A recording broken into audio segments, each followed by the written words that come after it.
Hello नमस्कार, स्वागत है आप सभी का इस नए YouTube चैनल पर। आज से हम एक नई सीरीज स्टार्ट कर रहे हैं, वन शॉट सीरीज, जिसमें आपको कंप्लीटली जितने भी चैप्टर्स है बायोलॉजी के, चाहे वो मॉलिक्यूलर बायोलॉजी से रिलेटेड हो या फिर जेनेटिक्स से रिलेटेड हो या फिर सेल बायोलॉजी हो, इकोलॉजी हो, सारे जो चैप्टर्स हैं, यहाँ तक कि हम 11th और 12th बायोलॉजी को 1 by 1 कंप्लीटली मैं इस प्लेटफॉर्म पर, इस YouTube चैनल पर आपको फ्री में अवेलेबल करवाऊंगा। बिल्कुल आपको ध्यान से इस लेक्चर्स को पढ़ना है और जो भी आपको डाउट्स आते हैं वो आप बिल्कुल कमेंट सेक्शन में लिखिए, मैं आपका बिल्कुल उसमें रिप्लाई करूंगा। आज जो हम चैप्टर स्टार्ट कर रहे हैं बेटा, उसका नाम है the cell unit of life. आपको पता है cell unit of life 11th class का 8 नंबर का चैप्टर है, तो उसको आज हम स्टार्ट कर रहे हैं बेटा। सेल द यूनिट ऑफ,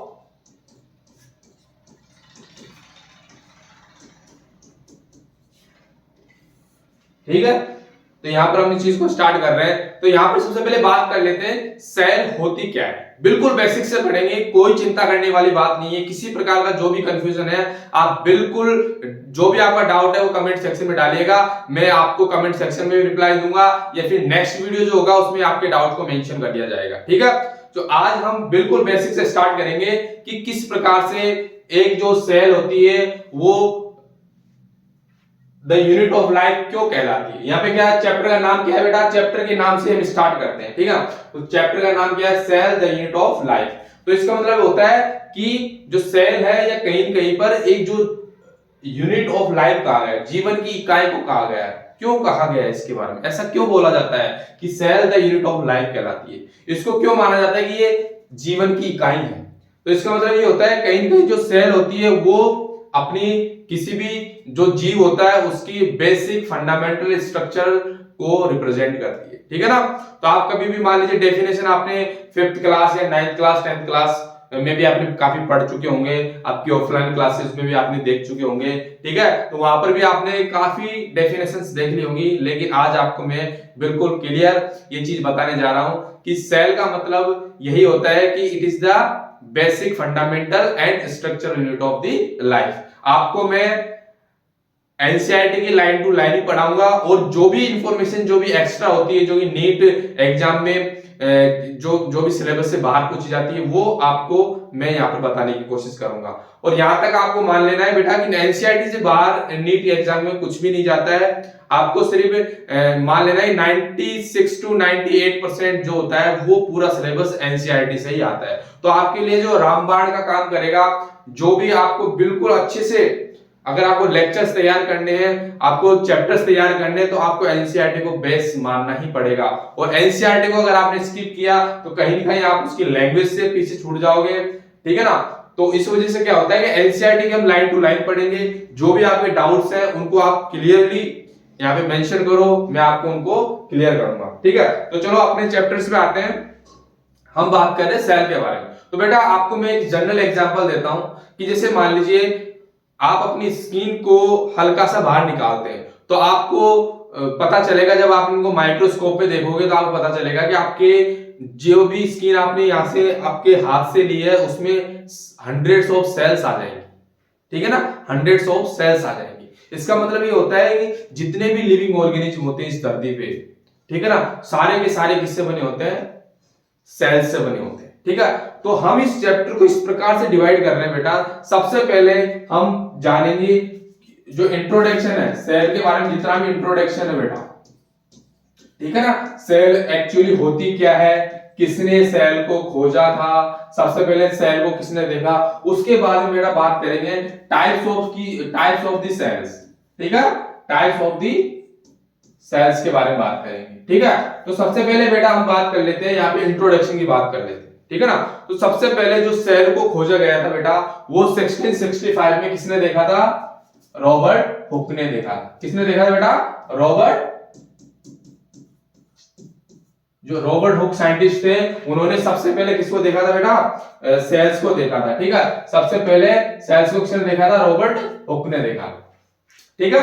उसके बाद में ये तो बात करता हूं मैं कि जब उन्होंने देखा कि जो एक पेड़ होता है, ठीक है, उसकी बाहर की जो छाल होती है, कोर की जो सेल्स होती है, उनको उन्होंने माइक्रोस्कोप में ऑब्जर्व किया। उन्होंने पाया कि ये एक स्मॉल रूम की तरह है। जो उन्होंने एक वर्ड यूज किया था बेटा, उन्होंने एक वर्ड यूज किया था सेलुला, ठीक है, सेलुला वर्ड जो यूज किया था उसके लिए उन्होंने बताया था कि अगर मान लीजिए जब उन्होंने ऑब्जर्व किया तो इस तरीके से बेटा छोटे छोटे टीनी स्ट्रक्चर उनको दिखाई दिए, ठीक है, ये जो छोटे छोटे स्ट्रक्चर्स दिखाई दिए, इनकी वजह से उन्होंने बोला कि ये सेलुलर वर्ड उसको नाम दिया। सेलुलर वर्ड का मतलब होता है स्मॉल रूम, ठीक है। तो उन्होंने वृक्ष की छाल जो होती है, कॉर्क सेल्स जो होती है, उनको देखा था। तो इसका मतलब क्या होता है, इन्होंने सबसे पहले डेड सेल्स को देखा, ठीक है ना। तो सबसे पहले जो डिस्कवरी की थी सेल की, किसने की थी, रॉबर्ट हुक ने की थी। लेकिन यहां पे क्वेश्चन आता है कि लाइव सेल्स की डिस्कवरी किसने की थी, तो सबसे पहले लाइव सेल को किसने देखा था, ये भी एक क्वेश्चन होता है बेटा, ठीक है। लाइव सेल्स को किसने देखा था, तो यहां पर आपका आंसर है कि इन 1674 में, ठीक है। कौन है बेटा,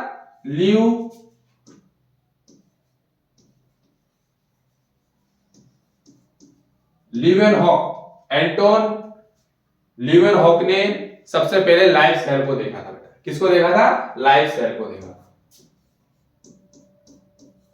ठीक है। चलो ये तो बात होगी, हमारी नॉर्मल बात हो गई किसके बारे में, भाई सेल्स की डिस्कवरी के बारे में। अब हम बात करते हैं कि एक्चुअली में जो सेल होती है वो कितने टाइप्स की होती है। सबसे पहले बात करते हैं सेल कितने टाइप्स की होती है। यहां पर बिल्कुल क्लियर हो गया आपको कि यहां पर आपको एक बात क्लियर हो जानी चाहिए कि जो सेल होती है बेटा, वो सभी लिविंग ऑर्गेनिज्म, जितने भी लिविंग ऑर्गेनिज्म, चाहे वो बैक्टीरिया हो, चाहे वो फंगस हो, चाहे वो कोई प्रोटिस्टा हो सकता है, उसके अलावा चाहे वो कोई सा भी जानवर हो सकता है, जैसे हाथी, घोड़े, चीता, भालू, ठीक है, और उसके अलावा ह्यूमंस हो सकते हैं, ह्यूमन बॉडी हो सकती है, ठीक है ना, हम इंसान जो भी है सब किससे मिलकर बने होते हैं बेटा, सेल से बने होते हैं, ठीक है ना, सेल से बने होते हैं। अब तो बेटा ये जो सारा चैप्टर है, जो पूरा चैप्टर है बेटा, किस चीज के लिए डेडिकेटेड है आपको पता है, ठीक है ना।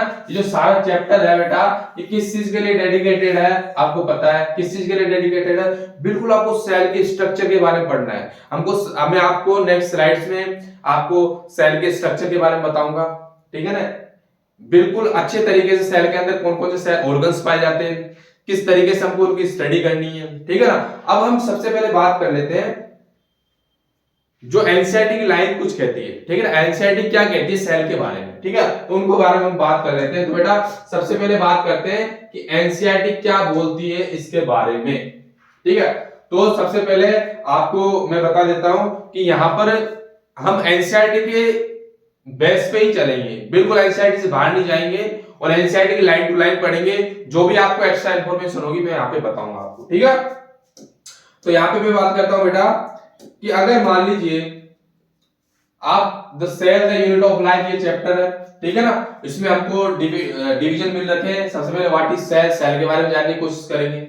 उसके बाद में सेल थ्योरीज, सेल थ्योरीज वो थ्योरीज होती है जो ये बताती है कि किस प्रकार से प्लांट्स और एनिमल्स जो होते हैं वो किस प्रकार से बने हुए होते हैं सेल्स के द्वारा, ठीक है, सेल्स के द्वारा किस प्रकार से बने होते हैं, और सेल किस प्रकार से उनके लाइफ को बनाए रखने में रोल प्ले करती है। और एक ही जो लाइन होती है जो सेल के बारे में कहा जाता है, it is the unit of life. इसके अलावा basic, fundamental and structural unit of the life, मतलब जितने भी बेसिक फंडामेंटल एक्टिविटीज चलती हैं, ठीक है ना, किसी भी चीज का डाइजेशन होता है, और उसके अलावा किसी भी लिविंग ऑर्गेनिज्म को बनाए, उसकी पूरे बॉडी पार्ट्स को बनाने में सेल्स किस प्रकार से हेल्प करती है, ठीक है ना। आपने ये तो सुना ही होगा कि जैसे हमारे ह्यूमंस होते हैं, हमारी ह्यूमंस बॉडी होती है, तो हमारी भी लाइफ क्या होती है बेटा, एक सिंगल सेल से स्टार्ट होती है, सिंगल सेल से स्टार्ट होती है। मेरा मतलब ये होता है कि सिंगल सेल से स्टार्ट होती है कौन सी, जाइगोट से। किससे बेटा, जाइगोट होती है, ठीक है।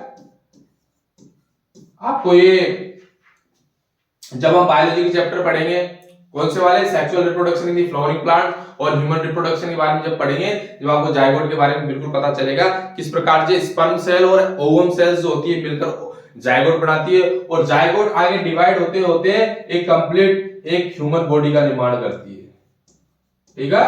ह्यूमन बॉडी का निर्माण करती है। तो बेटा सिंगल सेल्स होती है, किस प्रकार से ये जो एक कंप्लीट लिविंग ऑर्गेनिज्म का निर्माण कर देती है। ठीक है, तो यहां पर मैं आपको बिल्कुल एक क्लियर वे में बताना चाहता हूं बेटा। तो यहां पर आप बिल्कुल समझ चुके होंगे कि the cell is the unit of life.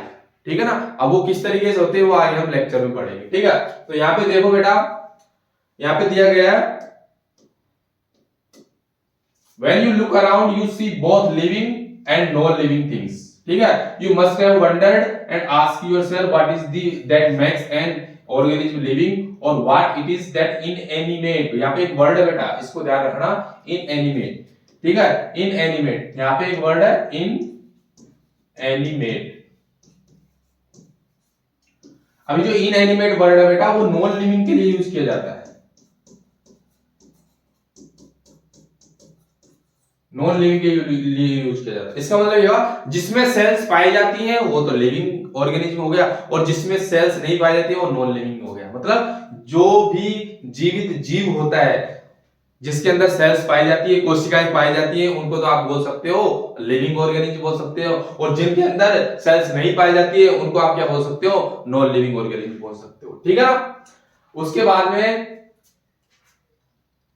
आपको पता है कि जो बेसिक यूनिट ऑफ लाइफ क्या है, cell is all living organism. मतलब यहां पर ये बता दिया गया है कि सेल जो होती है सभी प्रकार के लिविंग ऑर्गेनिज्म में पाई जाती है, नॉन लिविंग थिंग्स में कभी नहीं पाई जाती। ठीक है, ये आपका एनसीईआरटी का वर्ड है इनएनिमेट। इसका मीनिंग क्या होता है बेटा, नॉन लिविंग ऑर्गेनिज्म के लिए ये यूज किया जाता है। ठीक है, यहां पे दिया गया all organism are composed of cells, some are composed of single cells and are called unicellular organism while others are composed of the many cells called the multicellular cells. अब यहां पे क्या दिया गया, एक तो हो गया बेटा यूनिसेलुलर, ठीक है, और एक हो गया बेटा मल्टीसेलुलर।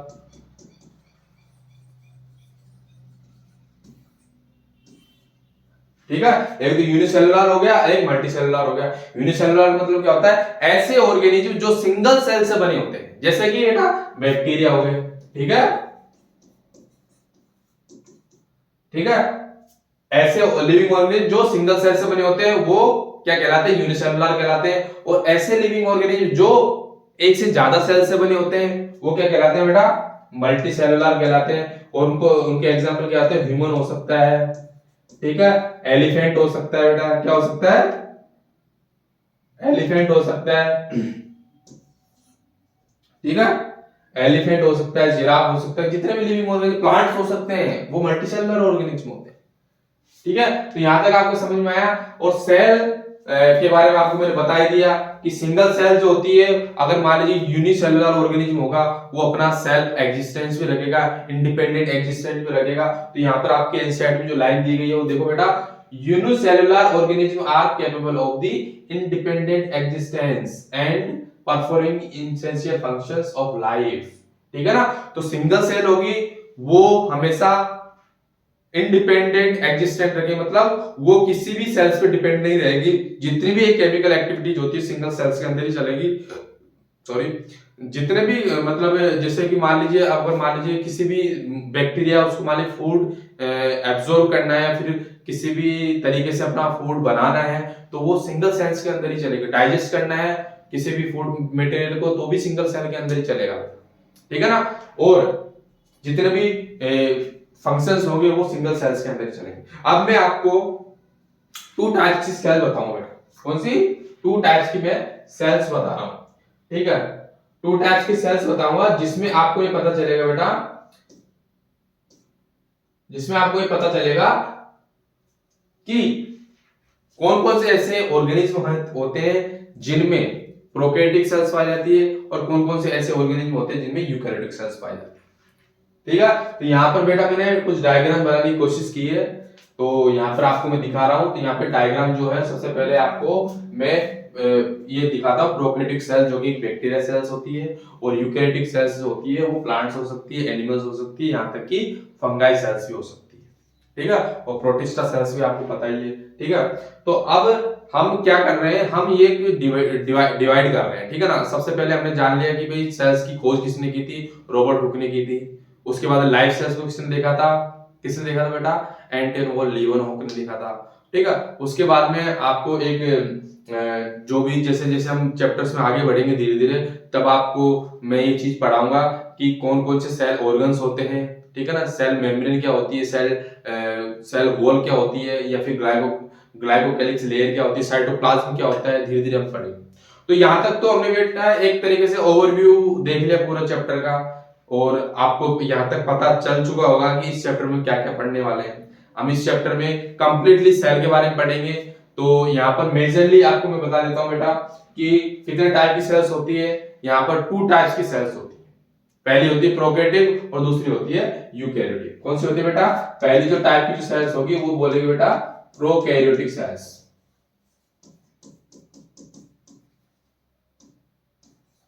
ठीक है, और दूसरी जो टाइप की होगी बेटा उसको बोलेंगे यूकैरियोटिक सेल्स। ठीक है, तो आपको ये बता दें कि जो प्रोकैरियोटिक सेल्स होती है और यूकैरियोटिक सेल्स होती है वो कौन कौन से लिविंग ऑर्गेनिज्म पाई जाती है, आपको ये बता देता हूं। तो ये आपने जब बायोलॉजिकल क्लासिफिकेशन पढ़ा होगा तो उसमें 5 किंगडम क्लासिफिकेशन आया। ठीक है, तो उसमें 5 किंगडम क्लासिफिकेशन कौन कौन से किंगडम होते हैं बताओ मुझे। 5 किंगडम्स होते हैं, कौन कौन से? Monera, protista, fungi, Plantae and animalia. ठीक है, Monera, protista, fungi, Plantae and animalia. तो जितने भी मोनेरा और मोनेरा जो होते हैं, मोनेरा किंगडम जो होता है उसमें सब जितने भी लिविंग ऑर्गेनिज्म पाए जाते हैं, जैसे बैक्टीरिया जो होते हैं वो सारे सारे प्रोकैरियोटिक होते हैं। ठीक है ना, और जितने भी प्रोटिस्टा हुआ, फंगाई हुआ, उसके अलावा प्लांटी हुआ और एनिमेलिया हुआ, जितने भी ये लिविंग ऑर्गेनिज्म होते हैं उनमें क्या पाए जाते हैं बेटा? यूकैरियोटिक सेल्स पाए जाते हैं। तो आप मोटे तौर पे कह सकते हो कि जो एक तरह से जो मोनेरा किंगडम के जितने भी लिविंग ऑर्गेनिज्म, जैसे कि बैक्टीरिया, कौन बेटा? बैक्टीरिया जो होते हैं वो क्या होते हैं? बैक्टीरिया जो होते हैं वो एक तरह से प्रोकैरियोटिक सेल्स में आते हैं। ठीक है, और यूकैरियोटिक सेल्स में कौन कौन से आ गए बेटा? यूकैरियोटिक सेल्स में आपके प्रोटिस्टा भी आ गए। ठीक है, उसके बाद में फंगाई सेल्स भी आ गई। ठीक है, उसके बाद में आ गया बेटा आपको प्लांट सेल्स आ गई। ठीक है, प्लांट सेल्स आ गई। उसके बाद में एनिमल सेल आ गए।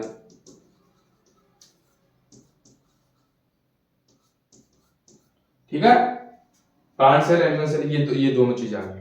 अब हम इस चैप्टर में यहां से एक डिवाइड कर रहे हैं। सबसे पहले हम प्रोकैरियोटिक सेल्स के बारे में पढ़ेंगे और फिर बाद में यूकैरियोटिक सेल्स के बारे में पढ़ेंगे। तो यहाँ तक डाउट क्लियर है आपको? प्रोकैरियोटिक सेल्स क्या होती है, यूकैरियोटिक सेल्स क्या होती है? अभी तक मैंने नहीं बताया, लेकिन अभी मैं बता रहा हूं।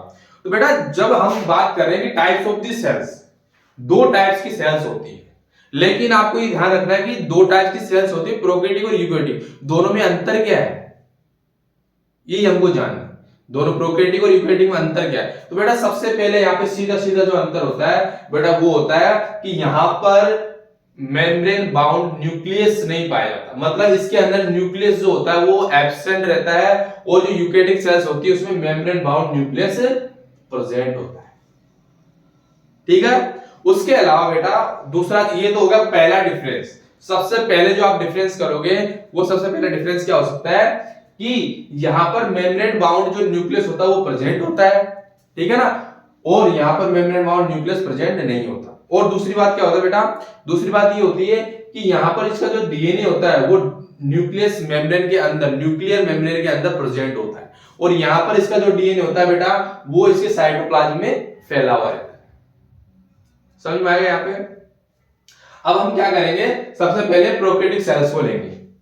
ठीक है, सबसे पहले क्या लेंगे? प्रोकैरियोटिक सेल्स को लेंगे, उसके बाद में पढ़ेंगे यूकैरियोटिक सेल्स को। ठीक है, तो सबसे पहले मैं बात करता हूं यहाँ पर।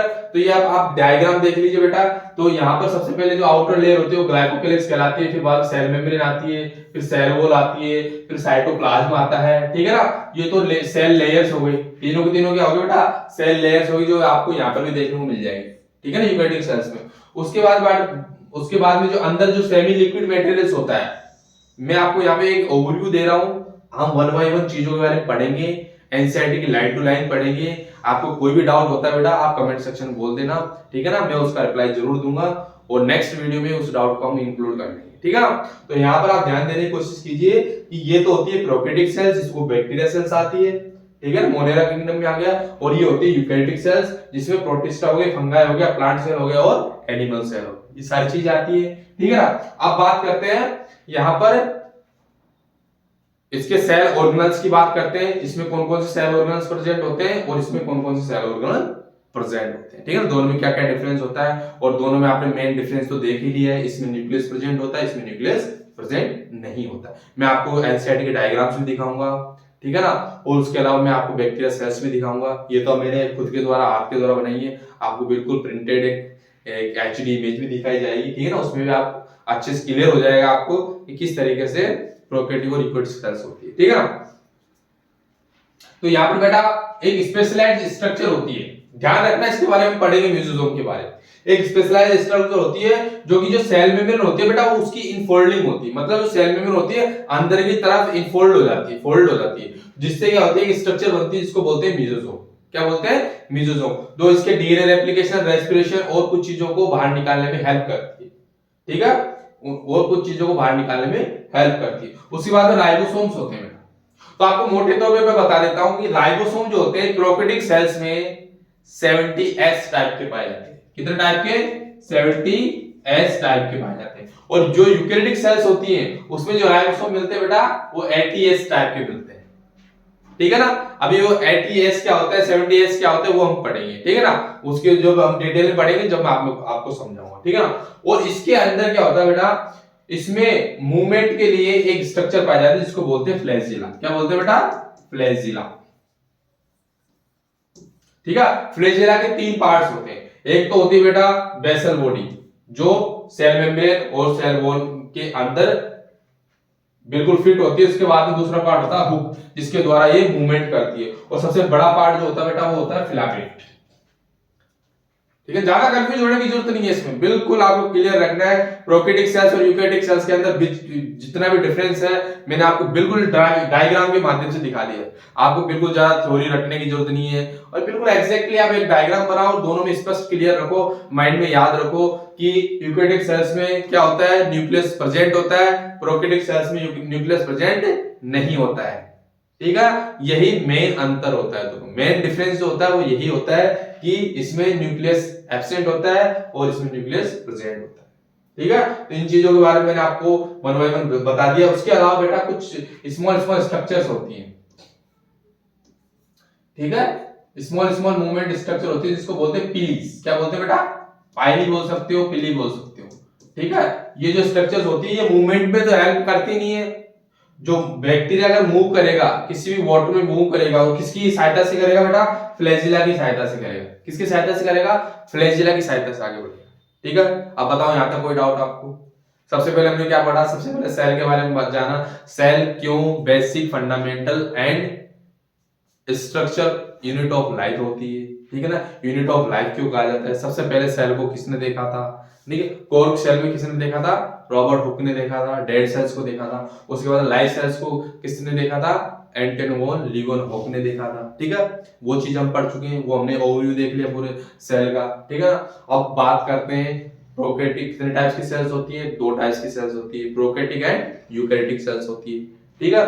दोनों टाइप्स की सेल्स होती हैं। अब मैंने आपको दोनों चीजों को डायग्राम के द्वारा बिल्कुल अच्छे से बता दिया गया है, ठीक है ना। अब वन बाय वन हम इनकी चीजों के बारे में पढ़ेंगे, ठीक है ना। अब कुछ जो वर्डिंग है मैं आपको वो चीजें बता देता हूं बेटा। सबसे पहले आपको कुछ चीजें बता देता हूं, ठीक है। एक जो सेल होती है बेटा, क्या होती है? एक जो सेल होती है उसमें सबसे पहले अगर मान लीजिए आप सेल से अगर आप निकाल देते हो क्या,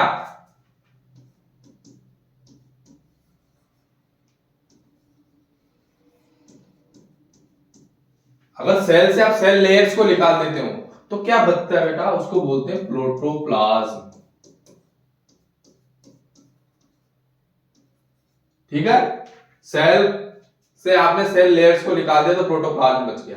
अब प्रोटोप्लाज्म से बेटा क्या आता है? अगर आप न्यूक्लियस को निकाल देते हो, मैं यूकेरियोटिक सेल्स की बात कर रहा हूं, न्यूक्लियस को निकाल देते हो, क्या बचता है बेटा? साइटोप्लाज्म। क्या बचता है?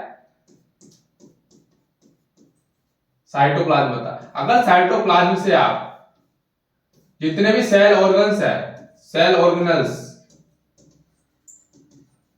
उसको निकाल देते हो तो क्या बनता है बेटा? साइटोसोल।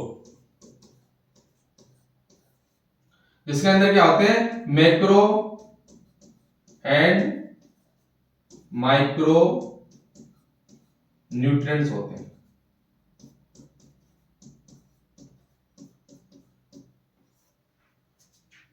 ठीक है, ये आपको टर्म्स याद रखनी है।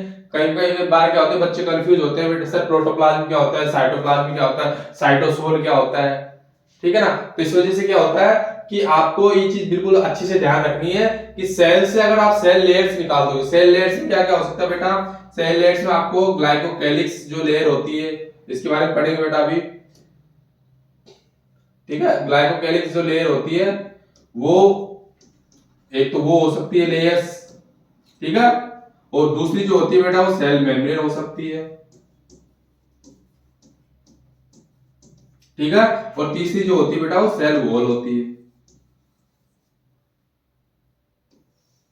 ठीक है, तो कभी कभी हम क्या होता है, कंफ्यूजन हो जाता है हमारे अंदर कि सर साइटोप्लाज्म क्या होता है, प्रोटोप्लाज्म क्या होता है, साइटोप्लाज्म प्रोटोप्लाज्म में अंतर क्या होता है। तो बेटा अगर एक सेल है, यूकेरियोटिक सेल है, आपको मैंने एक डायग्राम दिखाया, मैं और भी डायग्राम आपको दिखाऊंगा। ठीक है, तो जो सेल होती है उससे अगर आप मान ली सेल लेयर्स को हटा देते हो, एक सेल होती है बेटा जिस इस प्रकार से, जो ये सेल होती है, ठीक है, उसके चारों तरफ ये आवरण है, ठीक है, उसके अंदर साइटोप्लाज्म है और ये न्यूक्लियस प्रेजेंट है और जितनी भी बॉडी जो प्रेजेंट। अगर आप मान लीजिए सेल की लेयर्स को हटा देते हो, ठीक है, बाहर निकाल दे, बाकी का बचा क्या होगा, प्रोटोप्लाज्म बचेगा। क्या बचेगा बेटा, प्रोटोप्लाज्म बचेगा। उस प्रोटोप्लाज्म, अब प्रोटोप्लाज्म जो बचेगा इसके अंदर से भी अगर आप न्यूक्लियस को बाहर निकाल देते हो, ठीक है, इस न्यूक्लियस को आप बाहर निकाल देते हो बेटा, ठीक है, तो बची हुई जो संरचना बचेगी जिसमें सेल ऑर्गेनल्स बचे हुए हैं, वो क्या बचेगी बेटा, साइटोप्लाज्म बचेगा। प्रोटोप्लाज्म मतलब साइटोप्लाज्म बचेगा। साइटोप्लाज्म से भी अगर आप सेल ऑर्गेनल्स, जितने भी सेल ऑर्गेनल्स उनको बाहर निकाल देते हो, तो एक लिक्विड मटेरियल बचेगा, बिल्कुल लिक्विड मटेरियल जिसके अंदर कुछ भी नहीं होगा। ठीक है, ओनली लिक्विड मटेरियल होगा और मतलब सेमी फ्लूइड होता है वो, तो उसमें उसके अंदर माइक्रो मैक्रो न्यूट्रिएंट्स पाए जाएंगे ओनली। ठीक है ना, इसे साइटोसोल बोला जाता है। यहां तक समझ गए हो? तो ये एक सिंपल टर्म्स होती है जिसके बारे में आप कंफ्यूजन पैदा कर लेते हो। अब बेटा हम स्टार्ट कर रहे हैं, अब हम स्टार्ट करेंगे कि किस तरीके से जो सेल डिस्कवरी की गई वो हमने पढ़ लिया है। उसके बाद में कुछ कौन कौन से साइंटिस्ट थे जिन्होंने ये बताया कि सेल्स का डिवीजन कैसे होता है, सेल नई सेल्स बनती कैसे, इनके बारे में बताया। तो रुडोल्फ विर्चो के बारे में आपने, विर्को के बारे में आपको पता है, रुडोल्फ विर्को के बारे में उन्होंने ओमनिस सेलुला इस सेलुलर एक स्टेटमेंट दिया जिसका अर्थ होता है cells are arise from the pre existing cells. Okay, pre existing cells मतलब जो नई सेल्स का निर्माण होता है वो पहले से उपस्थित सेल्स के द्वारा होता है, पहले से जो सेल्स प्रेजेंट होती है उनके द्वारा होता है। ठीक है ना, तो हम उस चीज के बारे में पढ़ेंगे। तो अब हम डायरेक्ट चलते हैं एनसीईआरटी के लाइंस पर, जो एनसीईआरटी क्या बोलती है उसके लिए बेटा। तो सेल थ्योरी के बारे में पढ़ेंगे, सेल थ्योरी के बारे में पढ़ते हैं। उसके बाद में हम क्या स्टार्ट करेंगे, उसके बाद में स्टार्ट करेंगे हम प्रोकैरियोटिक सेल्स के बारे में। ठीक है, प्रोकैरियोटिक जो बैक्टीरियल सेल्स है, जो आपको मैंने ओवरव्यू पूरा दिखा दिया है, किस तरह से सेल लेयर्स होती है, म्यूजोसोम्स किस कहां प्रेजेंट होता है, डीएनए कहां प्रेजेंट होता है, उसका साइटोप्लाज्म कैसे प्रेजेंट होता है, फ्लैजिला क्या होती है, पीली क्या होती है, ये सारी चीजें हम बता चुके हैं। अब हम बिल्कुल डिस्कस करेंगे वन बाय वन और कंप्लीटली आपको अच्छे से मैं इस चीज को बताने की कोशिश करूंगा। ठीक है, हाँ, तो बेटा सेल थ्योरी जो दी गई थी उसमें ये बताया गया था कि कौन कौन सी ईयर में दी गई, और उसमें ये बताया गया कि प्लांट सेल्स और एनिमल सेल्स किस किस चीज से मिलकर बने होते हैं। तो बेटा एक स्लाइडेन और स्वान नामक दो साइंटिस्ट थे, तो आप यहाँ स्क्रीन पे देख सकते हो। स्लाइडेन, मैथिलिस स्लाइडेन 1838 में, कितने 1838 में जर्मन बोटनिस्ट थे। इन्होंने क्या बताया बेटा, जो प्लांट्स होते हैं ना वो डिफरेंट काइंड्स ऑफ सेल से बने होते हैं और tissue of the plant at the same time. और जो स्वान साइंटिस्ट थे वो जूलॉजिस्ट थे बेटा, वो कौन से थे, जूलॉजिस्ट थे। ठीक है, जूलॉजिस्ट थे, और ये कौन से थे, बोटनिस्ट थे। तो स्लाइडेन एंड स्वान दोनों ने मिलके 1838 एंड 9, कौन से बेटा, 1838 एंड 3090, इनमें दोनों ने मिलकर बेटा क्या किया था, सेल थ्योरी दी थी। लेकिन ये इस बात को एक्सप्लेन नहीं कर पाए थे कि नई सेल्स किन चीजों से बनती, नई सेल्स का निर्माण किस वजह से होता है। ठीक है ना, तो ये चीज नहीं बता पाए थे। तो उन्होंने क्या किया, दोनों ने कंबाइंडली ये तो बता दिया था कि प्लांट सेल्स होती है, वो जो प्लांट्स बॉडी होती है वो प्लांट सेल से बनी होती है, और जो एनिमल बॉडी होती है वो एनिमल सेल से बनी होती है। लेकिन ये जो स्लाइडिन और स्वान जो थे 1838 एंड 19 में इन्होंने जो सेल थ्योरी दी थी, उन्होंने ये कभी नहीं बताया था कि किस तरीके से नई सेल्स कहां से बनती है। उसको बताया था बेटा 1855 में। किसमें? 1855 में और रुडोल्फ, ठीक है बेटा, किसने बताया था? रुडोल्फ विर्चो ने, ठीक है, रुडोल्फ विर्चो ने, विर्चो, ठीक है, रुडोल्फ विर्चो ने क्या बताया बेटा, एक स्टेटमेंट दिया था, ओमनिस सेलुला ई सेलुला, ठीक है ना, ओमनिस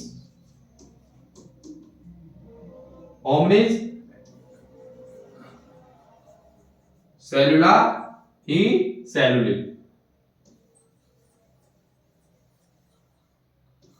ठीक है बेटा, ये ओमनिस सेलुला ई सेलुला, ठीक है ना, ये वाला जो स्टेटमेंट दिया था बेटा, इसका जो क्लियर कट जो मीनिंग होता है वो ये होता है कि new cells are arised from the pre existing cells, मतलब जो नई सेल्स जो बनती है वो पहले से उपस्थित सेल्स के द्वारा बनती है, ठीक है ना। ये हो गया। अब बात करते हैं बेटा प्रोकैरियोटिक सेल्स के बारे में। ये सेल थ्योरी हो गई, ठीक है ना।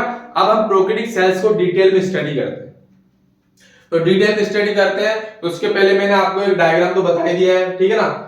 जो आपको मैंने डायग्राम बताया था वो डायग्राम मैंने आपको यहाँ पे बिल्कुल अच्छे तरीके से बता दिया है। यहाँ पे आप देख सकते हो बेटा किस तरीके से पूरा प्रोकैरियोटिक सेल्स और यूकैरियोटिक सेल्स को हमने डिवाइड किया था। और ये जो बैक्टीरिया सेल्स होती है जो मैंने डायग्राम बनाया वो इस तरीके से होती है। आप चाहो तो बेटा स्क्रीनशॉट ले सकते हो और अच्छे से आप इन चीजों को समझ सकते हो, ठीक है ना। आप चाहो तो इसको स्क्रीनशॉट ले सकते हो, ठीक है बेटा। तो इसमें क्या होता है, ये जितने भी सेल ऑर्गन्स होते हैं, सेल लेयर्स हैं, उसके बाद सेल ऑर्गन्स हैं, वो वन बाय वन पढ़ेंगे हम, ठीक है ना। यहां तक कोई डाउट हो तो आप बिल्कुल कमेंट सेक्शन में ले सकते हो, ठीक है। अब बात करते हैं बेटा प्रोकैरियोटिक सेल्स के बारे में। किसके बारे में? प्रोकैरियोटिक सेल्स के बारे में बात करते हैं,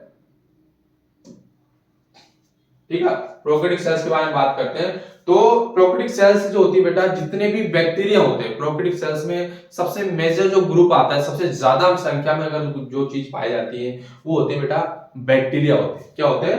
बैक्टीरिया होते हैं, ठीक है। अब बैक्टीरिया होते हैं तो बेटा आपको मैं बात बता देना चाहता हूं कि जो बैक्टीरिया होते हैं बेटा, ठीक है, तो बैक्टीरिया क्या होता है बेटा, डिफरेंट साइज के हो सकते हैं, ठीक है ना। ये सबसे पहले जो साइज होती है जैसे कोकस, इनकी एक साइज होती है। फिर स्पेरिकल्स ये हो सकते हैं बेटा, ठीक है, स्पेरिकल हो सकते हैं एंड विब्रियो टाइप के हो सकते हैं, ठीक है। कोकस गोलाकार हो सकते हैं, स्पेरिकल सर्पिलाकार हो सकते हैं, विब्रियो जो आपको पता है विब्रियो टाइप के हो सकते हैं। उसके अलावा जो होता है सिलिंड्रिकल साइड हो सकते हैं, सिलिंड्रिकल, ठीक है, सिलिंड्रिकल जो होता है बेटा एक तरह से बेलनाकार आकृति जो होती है इस तरीके से ये सारे हो सकते हैं, ठीक है। अब बेटा जो इनकी साइज होती है, अब जो सबसे इंपॉर्टेंट बात, प्रोकैरियोटिक सेल्स हो गई, यूकैरियोटिक सेल्स हो गई, लेकिन सेल भी क्या होती है बेटा, सेल बिल्कुल छोटी भी हो सकती है और बिल्कुल बड़ी भी हो सकती है। सबसे स्मॉलेस्ट सेल जो पाई जाती है बेटा वो पाई जाती है माइक्रोप्लाज्मा। कौन सी बेटा? माइक्रोप्लाज्मा पाई जाती है, ठीक है। और बैक्टीरिया सेल्स होती है बेटा 3 माइक्रोमीटर से 5 माइक्रोमीटर तक पाई जाती है। ये कौन सी होती है बेटा? बैक्टीरिया सेल्स होती है।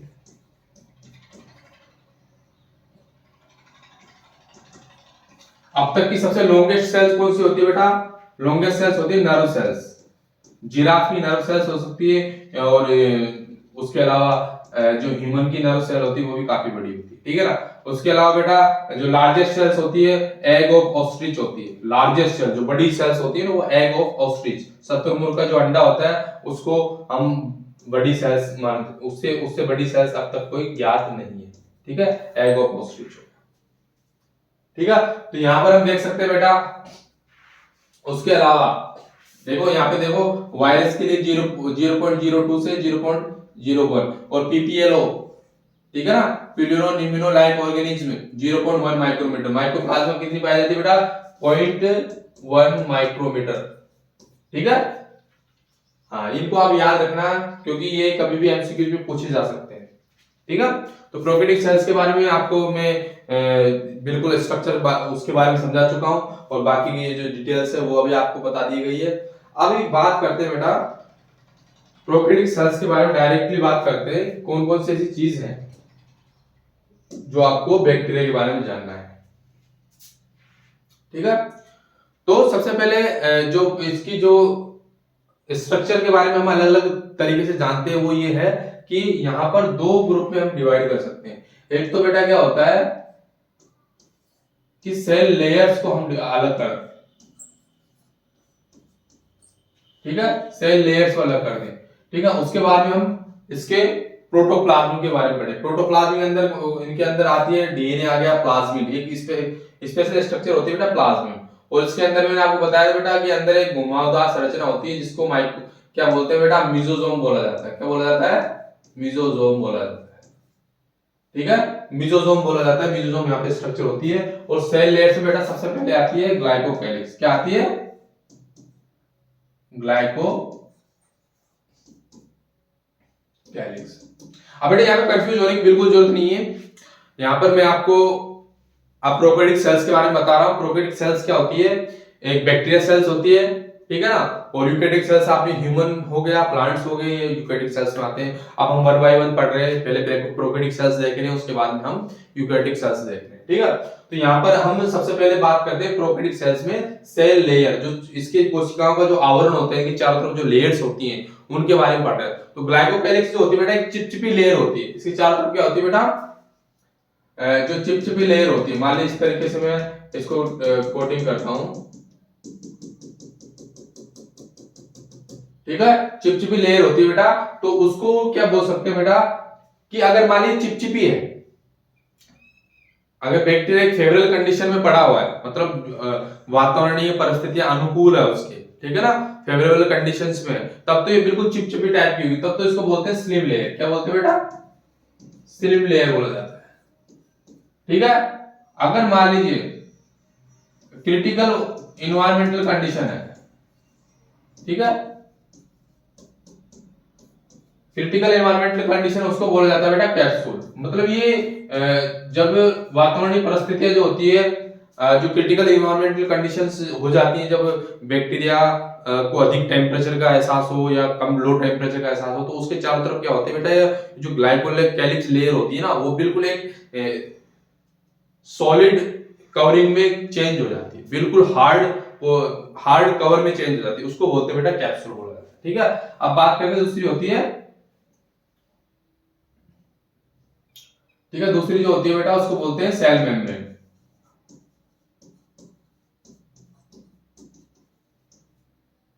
ठीक है, सेल मेम्ब्रेन। तो यहाँ पे आपको पता है सेल मेम्ब्रेन जो होती है प्रोटीन और फास्फोलिपिड्स की बनी होती है यहाँ पर। ठीक है,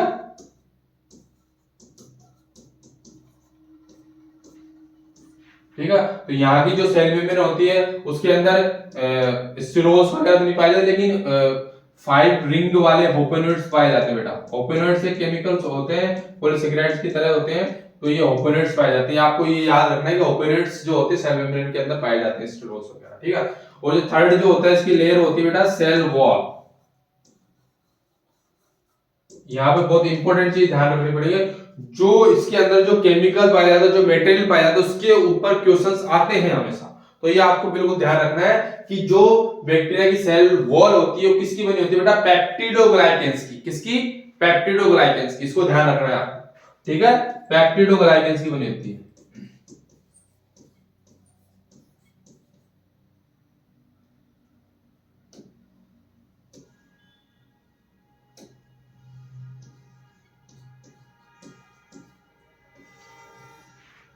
ठीक है, पेप्टिडोग्लाइकेंस क्या होता है? एक तरह का पॉलीसेकेराइड होता है, और इसके अंदर पाए जाने वाले जो, मैं आपको यहाँ पे बता देता हूँ, पेप्टिडोग्लाइकेंस के अंदर पाए जाने वाले जो एक तरीके से इसके जो कंपोनेंट होते हैं वो दो प्रकार के होते हैं, नेम एंड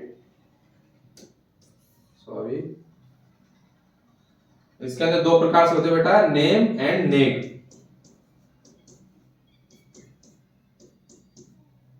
इसमें होता है एन एसिटाइल म्यूरेमिक एसिड। क्या होता है बेटा?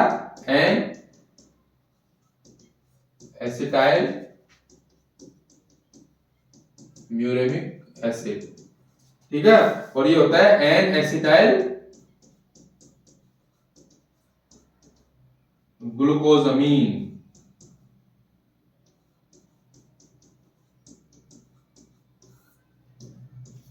ठीक है, तो यहां पर सबसे मोस्ट इंपोर्टेंट बात यही है इसकी सेल लेयर्स के बारे में कि यहां पर सबसे ज्यादा अगर इंपॉर्टेंट बात है सेल वॉल के अंदर कि इसके अंदर कौन सा मटेरियल पाया जाता है या बैक्टीरिया की सेल वॉल किससे बनी होती है, तो उसका नाम होता है पेप्टिडोग्लाइकेंस। ठीक है, यहाँ पे जो सेल वॉल आपको दी गई है तो ये क्या होती है, ये बताया ना म्यूरेमिक एसिड, तो यहाँ पे सेल वॉल जो होती है बेटा किससे बनी होती है, पेप्टिडोग्लाइकेंस से बनी होती है। ठीक है, यहां तक समझ में आया। तो ये सेल लेयर्स के बारे में हो गया। अब बात करते हैं बेटा हम बात कर लेते हैं इसके अंदर पाए जाने वाले जितने भी सेल ऑर्गन्स होते हैं, जैसे कि क्या हो गया,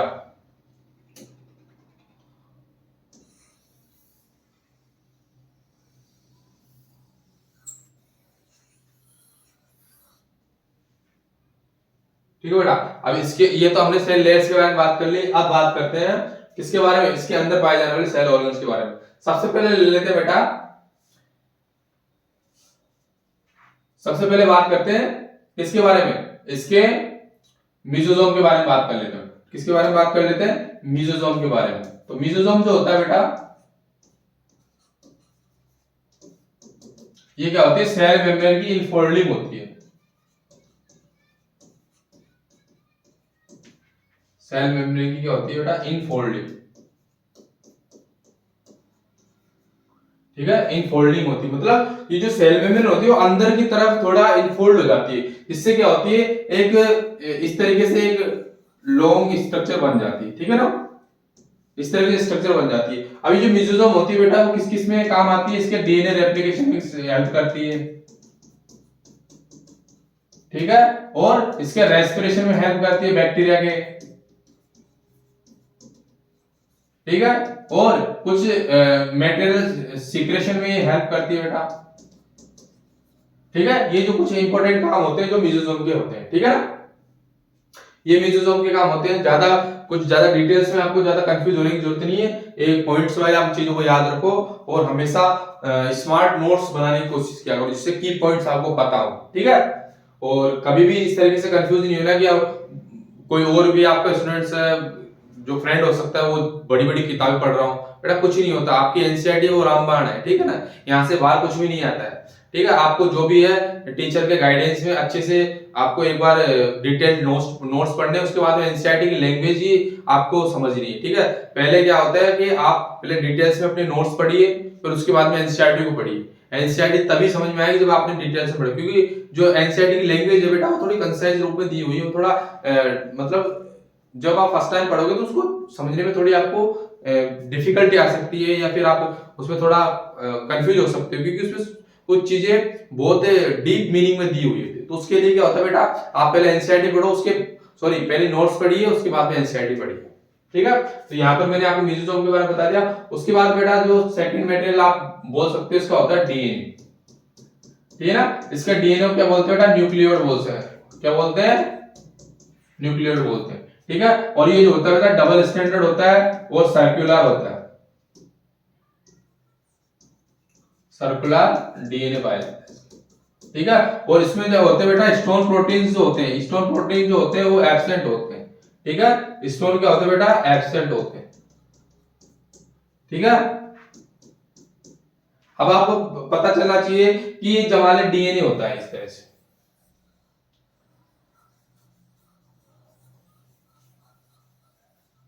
ठीक है, इस तरह से होता है। और ये डीएनए होता है बेटा, ये क्या होता है, सर्कुलर होता है, वृत्ताकार होता है, सर्कुलर वे में होता है, डबल स्टैंडर्ड होता है। ठीक है, और ये किसमें पड़ा होता है, साइटोप्लाज्म में पड़ा होता है, मतलब इसके चारों तरफ न्यूक्लियर मेम्ब्रेन का आवरण नहीं होता। बेटा जो भी बात मैं बोल रहा हूं बिल्कुल एग्जैक्टली आप अपने पॉइंट वाइज अपने नोट्स में लिख सकते हो, या फिर मैंने यहाँ पर जो चीजें मेंशन की उसको भी आप उतार सकते हो। मैं एक एक चीज अच्छे से कवर कर रहा हूँ और एनसीईआरटी की लाइन भी आपको मैं पढ़ाऊंगा, तो उससे पहले आप जो चीजें मैं समझाने की कोशिश कर रहा हूँ उसको ध्यान से सुनिए। ठीक है ना, सबसे पहले हमने मीजोजोम के बारे में पढ़ लिया, सेल लेयर्स हमने खत्म कर लिया। ठीक है ना, आप बैक्टीरिया सेल्स पढ़ रहे हैं, और उसके बाद में हमने डीएनए स्टार्ट कर लिया। डीएनए क्या बोलते हैं, इसका न्यूक्लियोइड बोला जाता है। इसका डीएनए क्या बोला जाता है, न्यूक्लियोइड बोला जाता है। और वो कौन सा होता है, डबल स्टैंडर्ड सर्कुलर डीएनए होता है। उसके बाद में इसके अंदर क्या होता है, स्पेशली जो प्रोटीन्स होते हैं इसके अंदर स्टोन प्रोटीन्स नहीं पाए जाते। क्या पाए जाते हैं, स्ट्रॉन्ग प्रोटीन्स नहीं पाए जाते हैं। और इस तरीके से ये होता है और ये बिल्कुल अच्छे से साइटोप्लाज्म के अंदर पड़ा हुआ रहता है, ठीक है ना। और यहाँ पर एक स्पेशल ऑर्गन जो होता है इसका, वो होता है बेटा, क्या होता है इसके अंदर, इसके अंदर स्पेशल जो ऑर्गन होता है वो होता है प्लाज्मिड। क्या होता है, प्लाज्मिड। अब प्लाज्मिड के बारे में स्टडी कर लेते हैं, ठीक है ना। तो यहाँ पर हम सारी चीजों के बारे में पढ़ चुके हैं और जितनी भी केमिकल रिएक्शंस होती हैं आपको सबको पता है कि जो इसका जो साइटोप्लाज्म है, ठीक है ना, ये बैक्टीरिया जो साइटोप्लाज्म है उसके अंदर चलती है। अब हम बात करते हैं ये स्पेशल ऑर्गेनिज्म होता है, सेल का जो स्पेशल ऑर्गन होता है प्लाज्मिड, ठीक है। तो प्लाज्मिड के बारे में पढ़ते हैं बेटा। तो यहाँ पर प्लाज्मिड जो होता है, ठीक है, प्लाज्मिड जो होता है वो किस काम आता है वो चीज देख लेते हैं, एक मिनट, ठीक है। तो यहाँ पे प्लाज्मिड होता है वो किस काम आता है, देखिए।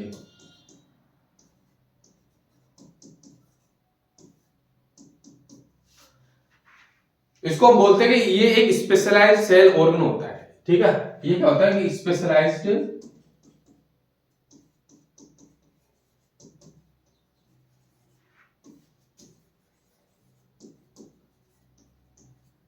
बैक्टीरिया सेल का स्पेशलाइज्ड सेल ऑर्गन होता है बेटा, जो क्या होता है बेटा, इसके अंदर क्या होता है, ये भी डबल स्टैंडर्ड और सर्कुलर होता है, ठीक है। या फिर इसको बोल सकते हैं double standard extra chromosomal DNA,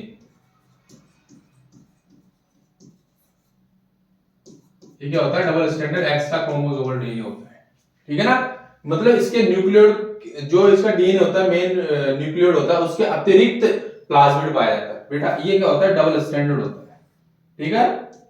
अब मैं आपको एक इंपॉर्टेंट बात बताना भूल गया यहाँ पे कि जो न्यूक्लियोइड होता है बेटा, जो न्यूक्लियोइड होता है वो इसके जेनेटिक फंक्शंस में रोल प्ले करता है। अगर मान लीजिए न्यूक्लियोइड को बाहर निकाल दिया जाए तो बैक्टीरिया सेल ग्रो नहीं कर सकती है। लेकिन अगर मान लीजिए जो प्लाज्मिड होता है उसका जो रोल होता है बेटा, वो क्या करता है कि अगर इसको बैक्टीरिया सेल से बाहर निकाल लिया जाए तो इसमें किसी भी प्रकार का कोई भी इफेक्ट सेल के ऊपर, बैक्टीरिया सेल के ऊपर नहीं पड़ता। इस वजह से इसको बेटा आप किस में यूज ले सकते हो, जेनेटिक इंजीनियरिंग में यूज ले सकते हो। किसमें, जेनेटिक इंजीनियरिंग में यूज ले सकते हो।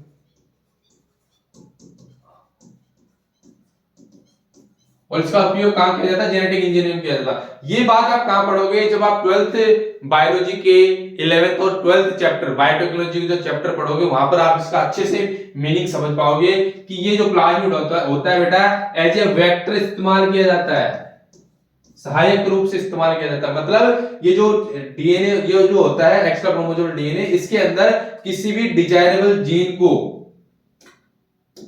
ठीक है, किसी भी डिजायरेबल जीन को अगर जोड़कर, ठीक है, किसी भी डिजायरेबल जीन को जोड़कर वापस बैक्टीरिया में ट्रांसफर कर दिया जाए तो ये क्या होता है, प्लाज्मिड जो होता है बेटा उस डिजायरेबल जीन के जो टुकड़ा होता है, जो जीन का पार्ट होता है, उसको अपना समझकर उसको भी मल्टीप्लाई कर देता है। जैसे बैक्टीरिया मल्टीप्लाई होता है उसी प्रकार से मल्टीप्लाई होता है। तो यहाँ पे ज्यादा कंफ्यूज होने की जरूरत नहीं है, आप तो सिर्फ इतना बात ध्यान रखो कि जो प्लाज्मिड होता है वो एक एक्स्ट्रा क्रोमोसोमल डीएनए होता है। किसके अलावा, न्यूक्लियोइड के अलावा भी एक एक्स्ट्रा प्लाज्मिड जो होता है एक्स्ट्रा क्रोमोसोमल डीएनए पाया जाता है, जिसका रोल क्या होता है बेटा, इसका रोल यही होता है जेनेटिक इंजीनियरिंग, इसका ट्रांसफर मतलब इसका जो ट्रांसफर करने के लिए, जीन ट्रांसफर करने के लिए इसका उपयोग किया जाता है। ठीक है, यहां तक समझ गए।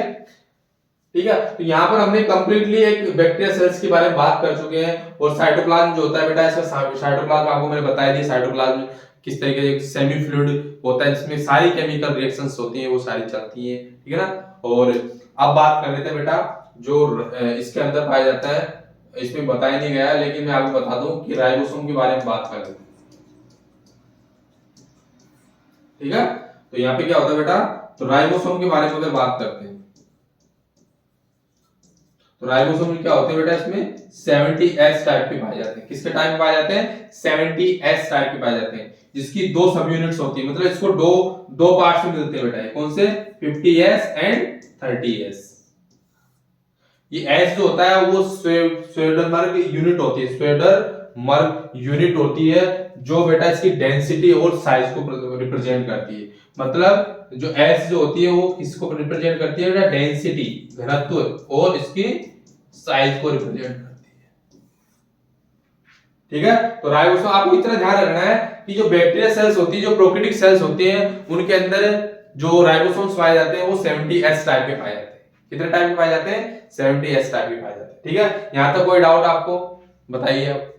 मैंने बैक्टीरिया सेल्स के बारे में, प्रोकैरियोटिक सेल्स के बारे में कंप्लीट यहाँ पर सेल लेयर्स के बारे में और उसके डीएनए के बारे में, प्लाज्मिड के बारे में, उसके साइटोप्लाज्म के बारे में, मेसोसोम के बारे में, ठीक है, और उसके राइबोसोम के बारे में सब कुछ चीजें जो आपको मैंने बता दी है। अब हम जल्द से जल्द जो एनसीईआरटी की लाइन है वो पढ़ लेते हैं बेटा, एनसीईआरटी में क्या क्या दिया हुआ है, ठीक है ना। इससे आपको और भी क्लियरिटी आ जाएगी कि किस तरीके से जो एनसीईआरटी है वो किस तरीके से सारी चीजों के साथ डील करती है, ठीक है ना। आप देखिए बेटा, हाँ, तो यहाँ पर मैं एक चीज और बताना भूल गया कि बैक्टीरिया के बारे में हम पढ़ रहे थे। तो जो बैक्टीरिया जो होते हैं उनमें कुछ मॉडिफिकेशंस भी पाए जाते हैं, जैसे मेसोसोम के बारे में हमने पढ़ लिया, वो सेल मेम्ब्रेन का मॉडिफिकेशन होता है, ठीक है ना। तो यहाँ पर देखिए बेटा, यहाँ पर बिल्कुल आपको समझ में आएगा, बिल्कुल लाइन टू लाइन हम पढ़ाएंगे इसको, ठीक है। तो यहाँ पे देखिए बेटा, most prokaryotic cells particularly the bacterial cells, मैंने बताया था बेटा कि प्रोकैरियोटिक सेल्स के अंदर मोस्टली कौन आते हैं? बैक्टीरियल सेल्स आते हैं। Have a chemically complex cell envelope, the cell envelope consist, cell का जो आवरण होता है कौन कौन से 3 लेयर्स को कंसीडर करती है। 3 लेयर्स कौन कौन सी मैंने आपको बता चुका हूं। सबसे पहले कौन सी होती है? ग्लाइकोकैलिक्स होती है, उसके बाद में क्या होती है? सेल वॉल होती है, और नीचे नीचे क्या होती है बेटा? सेल मेम्ब्रेन होती है। मतलब पहले ग्लाइकोकैलिक्स होगी, उसके बाद सेल वॉल होगी, और नीचे नीचे क्या होगी? सेल मेम्ब्रेन होगी, ठीक है। 3 लेयर्स पाई जाती है, ठीक है। तो ये एक सिंगल यूनिट की तरह काम करती है। Bacteria can be classified into 2 groups based on difference of cell envelope the manner. तो इसके क्या होता है बेटा? ग्राम पॉजिटिव और ग्राम नेगेटिव, 2 प्रकार के बैक्टीरिया हम सेल इनवेलप के आधार पर हम डिवाइड कर सकते हैं, gram positive and gram negative. तो ग्राम पॉजिटिव और ग्राम नेगेटिव हमने देख लिया होगा कि एक क्रिस्टियन डीडियो ग्राम या ग्राम नामक के साइंटिस्ट थे, उनके नाम पर इनको ग्राम पॉजिटिव और ग्राम नेगेटिव डिवाइड किया गया है। तो यहाँ पर बेटा ग्राम नेगेटिव और ग्राम पॉजिटिव, ग्राम पॉजिटिव और ग्राम नेगेटिव, सिंपल सा अर्थ ये होता है बेटा कि अगर मान लीजिए इनको जेनिसिन ब्लू एक कलर होता है, उसके द्वारा अगर इनको क्या हम स्टेन करते हैं, इनको रंगा जाता है, तो इसमें क्या होता है? जब इनको अल्कोहल से धोओगे आप तो इसमें ग्राम पॉजिटिव तो क्या होता है बेटा? जो वायलेट कलर होता है वो बचा रह जाता है, वायलेट कलर जो होता है वो बचा रह जाता है। इसका मतलब क्या होता है कि ग्राम पॉजिटिव जो होते हैं वायलेट कलर में दिखाई देते हैं आपको माइक्रोस्कोप में, और पिंक और रेड अगर कोई दिखाई दे तो वो होते हैं बेटा gram negative. Pink and red अगर दिखाई दे तो वो होते हैं ग्राम नेगेटिव, ठीक है। उसके बाद में मैंने आपको ये बता दिया कि जो ग्लाइकोकैलिक्स होती है वो स्लीव लेयर कब होती है? जब बिल्कुल कंडीशन जो होती है वो फेवरेबल हो, ठीक है ना। और ये कभी कभी थिक और टफ भी हो सकती है जब इन्वायरमेंटल कंडीशन क्या होती है? विपरीत होती है, तो उसको क्या बोलते हैं? कैप्सूल बोला जाता है, ठीक है।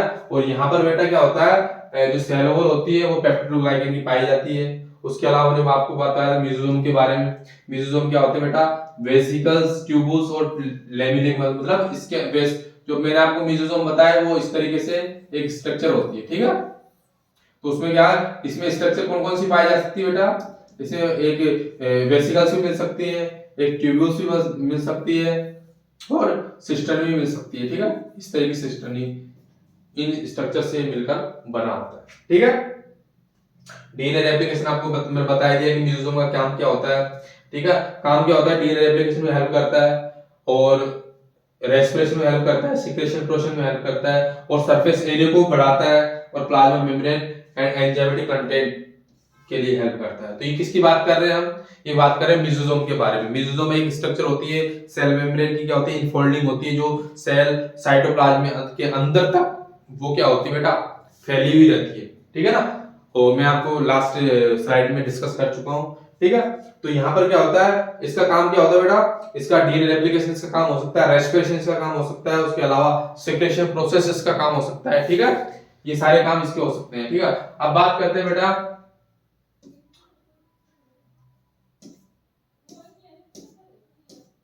ठीक है, ऑलमोस्ट हम सारी चीजों के बारे में बात कर चुके हैं।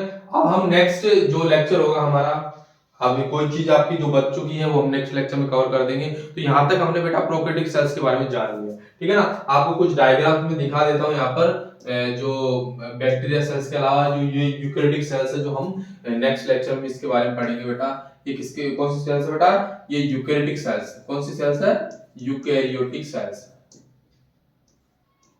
ठीक है, यूकैरियोटिक सेल है, ठीक है। तो यहाँ पर क्या होता है बेटा, यूकैरियोटिक सेल। तो इसके अंदर क्या होता है, न्यूक्लियस प्रेजेंट होता है, मेम्ब्रेन बॉन्ड वाला, ठीक है, न्यूक्लियोलस, ये न्यूक्लियस प्रेजेंट होता है। तो इसके बारे में नेक्स्ट लेक्चर में पढ़ेंगे, ठीक है। तो यहाँ तक आपको किसी प्रकार का कोई डाउट होता है कमेंट सेक्शन में लिखिए।